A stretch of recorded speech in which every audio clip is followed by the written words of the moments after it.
indicada por el fabricante. Las baterías deberán cargarse en zonas abiertas y bien ventiladas, lejos de posibles llamas, chispas, fuegos.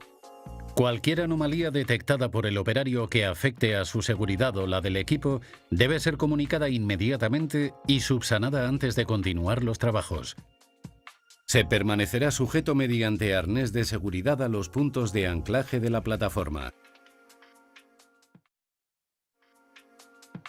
Equipos de trabajo, maquinaria y herramientas. Los peligros asociados a máquinas y herramientas son numerosos, especialmente golpes, cortes, atrapamiento y proyecciones. Cada máquina o herramienta tiene sus propios riesgos y, por tanto, sus medidas preventivas. Sin embargo, con carácter general, se deben cumplir las siguientes normas. Se deben adquirir siempre equipos con marcado CE. Mediante el marcado CE, el fabricante indica que cumple con los requisitos esenciales de seguridad que le son de aplicación. Para equipos antiguos, será necesario haberlos puesto en conformidad para poder ser utilizados. Los equipos de trabajo deben ir acompañados de un manual de instrucciones que debe ser conocido por cada trabajador. Antes de su uso, se debe comprobar el buen estado de las máquinas o herramientas. Si se detectara algún defecto o avería, se deberá retirar o reportar al mando directo, garantizando que nadie la utilice hasta que no esté reparada. En el caso de equipos especiales, solo podrán ser utilizados por aquellos trabajadores expresamente autorizados por sus empresas. No se llevarán ropas holgadas, el pelo suelto, bufandas, cadenas ni ningún otro elemento que pueda resultar atrapado por la máquina. Protecciones colectivas e individuales. Protecciones colectivas. La protección colectiva tiene como fin proteger a un conjunto de personas de uno o varios riesgos. La ventaja de la protección colectiva frente a la individual es obvia, pues protege de forma eficaz a varias personas sin la incomodidad que supone el uso de equipos de protección individual. Ejemplo de protecciones colectivas más comunes en los trabajos de fontanería y climatización. Aquellas que deben instalarse para la protección de caídas de objetos o personas para trabajos en altura. Líneas de vida, barandillas, redes de seguridad, tapado y señalización de huecos, etc. Los resguardos y dispositivos de protección de que están dotadas las máquinas. Todas estas protecciones colectivas deben instalarse siempre que sea posible y mantenerse en perfecto estado. No deberán ser retiradas hasta la finalización de los trabajos.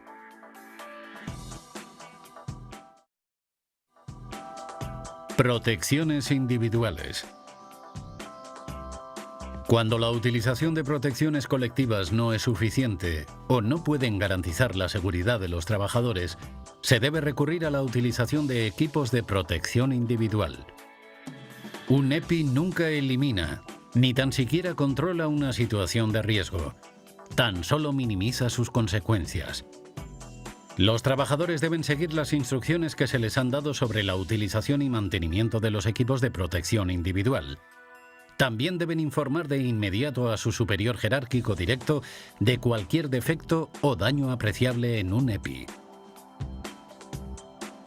Para la realización de trabajos de fontanería y climatización, los EPI más utilizados son ropa de protección. Llevarán el pictograma en el que figurarán las características que tienen, como las letras acreditativas frente al calor, las llamas, arco eléctrico, etc., según proceda. Guantes.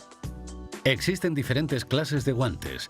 Deberá elegirse siempre el guante adecuado al tipo de trabajo a realizar. Los más comunes son guantes mecánicos, de soldadura y guantes frente a agresiones químicas. Protecciones oculares. La protección de la vista se realiza mediante gafa o pantalla facial que protege de choque o impacto con partículas o cuerpos sólidos, proyección o salpicadura de metales fundidos y radiaciones que se producen en caso de arco eléctrico. Calzado. Está destinado para proteger mecánicamente contra la caída de objetos, perforaciones, etc. Protección de la cabeza. El casco protege el cráneo del operario frente a los riesgos de choques, golpes, caídas o proyecciones de objetos. En caso de realizarse trabajos en altura, deberá disponer de barbuquejo. Protectores de las vías respiratorias. Si fueran necesarios, deberán utilizarse máscaras, filtros, equipos autónomos o semiautónomos, etc. Trabajos en espacios confinados. Un recinto confinado es cualquier espacio con aberturas limitadas de entrada y salida y ventilación natural desfavorable y que no está concebido para una ocupación continuada por parte del trabajador. Algunos ejemplos de lugares confinados son tanques, alcantarillas, salas subterráneas, pozos, túneles, bodegas de barcos, arquetas subterráneas, etc. Los riesgos en estos espacios son múltiples, ya que además de la acumulación de sustancias tóxicas o inflamables y escasez de oxígeno, se añaden los riesgos de atrapamiento, fatiga por calor, etc. Para evitarlo, se adoptarán las siguientes medidas preventivas para trabajos en espacios confinados. En primer lugar, debe elaborarse un permiso de trabajo por escrito. En este permiso deben figurar, entre otros datos, los nombres de las personas autorizadas para entrar, los peligros identificados en el área de trabajo, los métodos de control y aislamiento que van a ser utilizados y los resultados de los exámenes iniciales y periódicos de atmósfera. Antes de entrar en el espacio confinado, se comprobará la atmósfera existente en todas las zonas del espacio. Si el aire resulta ser peligroso en cualquiera de estos exámenes, el peligro debe ser controlado antes de que alguien entre en el área de peligro. Si el aire se vuelve peligroso durante el trabajo, el permiso debe cancelarse y todos deben salir del área de trabajo. Hay que tener en cuenta que el trabajo que se va a efectuar puede afectar a las condiciones de un espacio confinado porque consuma oxígeno, se generen gases o polvos tóxicos o inflamables, etc. En ese caso, se debe realizar un control continuo o periódico de la atmósfera. Se elaborará un plan de emergencia. En caso de emergencia, se permitirá entrar únicamente a personal entrenado previamente para efectuar rescates en lugares confinados. Antes de entrar a un recinto confinado, el supervisor debe verificar que el permiso esté bien cumplimentado y que todas las medidas de seguridad incluidas se hayan cumplido. Y mientras duren los trabajos, verificará que las condiciones se mantengan seguras. En caso contrario, cancelará el permiso y ordenará la evacuación de todos los trabajadores. El ayudante debe mantenerse en contacto permanente con los trabajadores que entran al espacio confinado. No podrá dejar su puesto de trabajo por ningún motivo. Ordenará la evacuación de los trabajadores en cuanto detecte cualquier anomalía o síntoma de peligro. Si las personas que entraron en el espacio confinado necesitan escapar, llamará a la brigada de rescate. En el caso de emergencia, no entrará en el espacio a menos que haya sido entrenado, que disponga de los equipos de rescate adecuados y que tenga otra persona que lo sustituya. Las personas que entran en el espacio confinado utilizarán los equipos de seguridad y equipos de protección personal necesarios, comprobando siempre que funcionan correctamente y que son adecuados para trabajar en espacios confinados. Se mantendrán en contacto con el exterior, evacuando el área inmediatamente si se les ordena o si ven que están en peligro. Adoptando estas medidas de seguridad de forma adecuada, evitaremos accidentes. Trabajos con soldadura. Antes de realizar trabajos de soldadura, se suministrarán y utilizarán los EPIs adecuados tanto para el soldador como para el ayudante. Ropa ignífuga, pantalla facial inactínica, mascarilla, guantes, mandil, polainas, etc. Se revisará el equipo antes de usarlo, también los conductores eléctricos, y se cerrará el circuito masa lo más cerca posible de la pieza a soldar. Se controlará el desprendimiento de chispas que puedan originar incendios o explosiones. Se revisarán y mantendrán de forma correcta las protecciones y tomas eléctricas, así como los cables, pinzas y conexiones. Utilización de manómetros, válvulas antirretorno, soplete y accesorios en buen estado. No se expondrán las botellas a golpes ni a temperaturas extremas, transportándolas en carritos adecuados. Se verificarán las mangueras comprobando que no tengan fugas, y si es así, hay que reemplazarlas de inmediato. Se utilizarán en todo momento las protecciones colectivas e individuales establecidas. Trabajos materiales con amianto. Los trabajos con riesgo a exposición al amianto están regulados por el Real Decreto 396/2006 de 31 de marzo, por el que se establecen las disposiciones mínimas de seguridad y salud aplicables a los trabajos con riesgo de exposición al amianto. Las empresas que vayan a realizar trabajos con amianto deberán inscribirse en el registro de empresas con riesgos de amianto. Los trabajadores deberán someterse a reconocimientos médicos que recoge la legislación vigente relativa a amiantos. Antes del comienzo de los trabajos con riesgo de amianto, la empresa deberá establecer un plan de trabajo. El plan de trabajo que aportará la empresa especializada deberá reflejar una descripción del trabajo, demolición, mantenimiento o reparación, tipo de material a intervenir indicando si es friable, calorifugados, paneles aislantes, etc., o no friable, fibrocemento, amianto vinilo, etc. Forma de presentación y cantidades. Ubicación del lugar de los trabajos.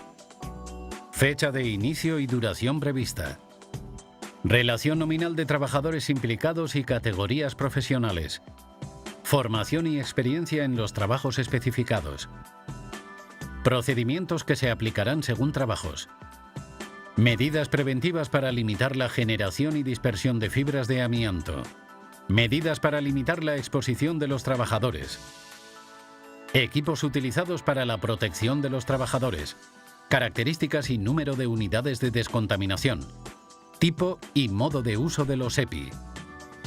Medidas adoptadas para evitar la exposición de otras personas en el lugar de trabajo o en sus proximidades. Medidas destinadas a informar a los trabajadores sobre los riesgos y precauciones que deben tomar. Medidas para la eliminación de residuos. Empresa gestora. Vertedero. Recursos preventivos de la empresa. Procedimiento de evaluación y control del ambiente de trabajo.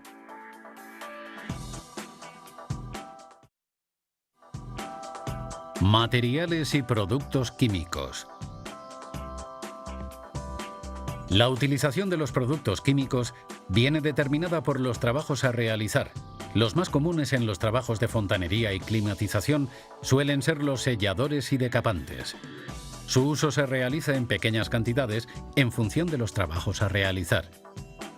La medida preventiva principal es el conocimiento del producto, cómo manipularlo, etiquetado y ficha de los datos de seguridad, y el uso de equipos de protección individual como gafas, guantes, ropa de trabajo adecuada y protección respiratoria suministrados por la empresa. Desde el 1 de diciembre de 2010, la nueva reglamentación europea, CLP, armoniza el Sistema Universal sobre el Etiquetado, Clasificación y Embalaje de Sustancias y Mezclas Químicas, donde se especifican las condiciones que se deben cumplir en el envasado y el etiquetado de las sustancias químicas. Vigente desde el 1 de diciembre de 2010 y desde el 1 de junio de 2015 para las mezclas de sustancias químicas. Todo recipiente que contenga un producto peligroso deberá llevar una etiqueta en la que se indique su nombre, dirección, teléfono del proveedor, cantidad nominal de la sustancia o mezcla, identificadores de producto, cuando proceda, los pictogramas normalizados de peligro, palabras de advertencia, consejos de prudencia y los riesgos específicos de la sustancia, frases H, y consejos de prudencia, frases P. Además del etiquetado, los productos químicos deberán tener un documento que indique las particularidades y propiedades de una determinada sustancia para su adecuado uso, detallando las instrucciones para su manejo y poder reducir los riesgos laborales. Estos documentos son las denominadas fichas de datos de seguridad, que son proporcionadas gratuitamente por la empresa comercializadora o suministradora de la sustancia.